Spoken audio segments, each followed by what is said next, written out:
ইঁদুরের পরে পাকিস্তানের ড্রোন হামলা ঠেকাতে কার্যকরী ভূমিকা নিয়েছিল দেশীয় প্রযুক্তিতে তৈরি D4 anti drone system.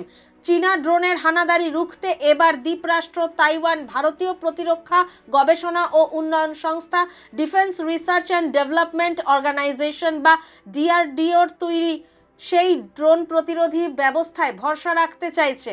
Bharat electronics limited BEL এবং জেন টেকনোলজিসের প্রযুক্তিগত সহায়তায় DRDOর তৈরি D4 ড্রোন প্রতিরোধী ব্যবস্থা 360 ডিগ্রির মধ্যে যে কোনো অবস্থানে শত্রুপক্ষের ড্রোন চিহ্নিত করে ধ্বংস করতে সক্ষম।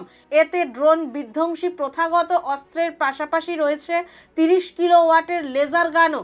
এর পাল্লা প্রায় 4 কিলোমিটার। DRDOর হায়দ্রাবাদ ভিত্তিক শাখা centre for high energy systems and sciences গত কয়েক বছর ধরে ধারাবাহিকভাবে চীনা নজরদারি ড্রোনের বহর তাইওয়ানের আকাশসীমা লঙ্ঘন করছে বলে অভিযোগ। এই পরিস্থিতিতে ভারতের কাছে ইতিমধ্যেই ওই অস্ত্র কিনতে চেয়ে তাইওয়ান বার্তা পাঠিয়েছে বলে সরকারি সূত্রে খবর।